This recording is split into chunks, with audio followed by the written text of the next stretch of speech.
You know, earmarks is like a dirty word in Washington, but it seems everyone wants in on doing special favors for their constituents in Washington. Even when they crack down on it, do you ever wonder whether they ever return the money? Well, these next two gentlemen are doing just that. Almost $2 million worth. Kentucky Republican Senator Rand Paul, Kentucky Agriculture Commissioner James Comer. Gentlemen, welcome to both of you. Senator, can you tell me what's going on here? Well, we hope it's contagious, turning money back in. I'm turning $1.3 million in total since I've been in the Senate, and I'm here with Commissioner Comer, who can tell you what he's turning back in. Go ahead and tell us, Commissioner. Well, we're real excited. We shut down a fuel testing lab in our state. The Department of Agriculture is responsible for fuel testing for the state. We shut it down. We privatized the services. We eliminated the state employees that were working there. We eliminated those jobs, turned it over to a private company. There was an earmark for $1.65 million to construct the fuel lab. We auctioned the fuel lab equipment when we privatized that government service, and it brought enough money to return to the taxpayers for $1.65 million. I was inspired by Senator Paul to show quantifiably what we're doing at the Department of Agriculture to save taxpayer money, and hopefully this will be something that will be replicated all over Kentucky and all over the United States. It sounds like a great idea, Senator. The question is, does it get back to Kentucky taxpayers, or does it amount to money they're saving on a project that otherwise could have been a boondoggle? Well, it was a project that, when we went in, was losing $900,000 a year. It was hemorrhaging money. And we quickly figured out, as with most government services, it's cheaper to be done with the private sector. So we privatized that, and we're saving the taxpayers $600,000 a year. They're still being protected. We still do the fuel testing for the state of Kentucky. We're just saving the taxpayers a lot of money. So when we auctioned off the surplus equipment, it sold very well, and we returned 100% of the money back to the taxpayers of Kentucky. It's interesting, Senator. It comes at a time where we fear that a lot of money that heads to Washington, projects that leave Washington, never really gets back to the folks affected.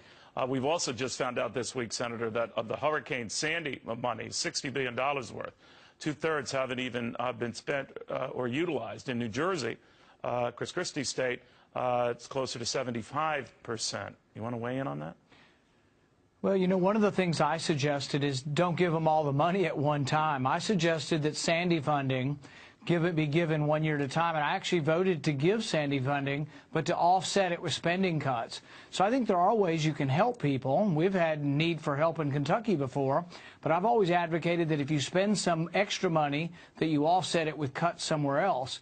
I actually have a bill that would say to all government employees, I'll give you a bonus if you find savings throughout government. So I think there are a lot of good government ideas that we could utilize that would save the taxpayer millions, if not billions of dollars. But then, Senator, what do you make of the fuss that was created at the time, particularly when Governor Christie was targeting House Speaker Boehner for holding up getting that money back to New Jerseyans, because he said they desperately needed it and this is no time to dilly-dally. I'm paraphrasing.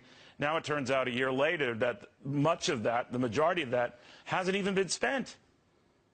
Yeah, I think it was an invalid argument at the time, and also a reason why we should spend money prudently, even for good causes. So I said spend it 1 year at a time and offset it through cutting foreign aid, money that we were sending overseas. If we're going to be building in New Jersey, I'm not against that, but why don't we cut some of the money we spend in Pakistan to pay for the building that we have to do in New Jersey, do it 1 year at a time. So I think there are conservative ways you can spend money, but then there are ways you can spend it where there are no spending restraints, and I think that's a mistake.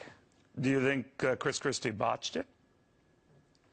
Well, I think, you know, sort of this give me my money now was not really the best attitude. There was a tragedy, people were in need, but the fact that most of the money hasn't been spent a year later argues for maybe the money should have been given out a little bit at a time, and maybe that money should have been offset with spending cuts, maybe with money we're spending building things overseas. I raise that because there is this battle for the soul of the party, gentlemen, and the sense that whether it's the Libertarian or the Tea Party side versus the more traditional Republican side, and now in your own state, gentlemen, I'll raise this with you first, Senator. Matt Bevin is the Tea Party-backed candidate who's challenging Mitch McConnell for the Republican Senate nomination. Are you in a pickle there? I mean, what do you think of that? Who do you support?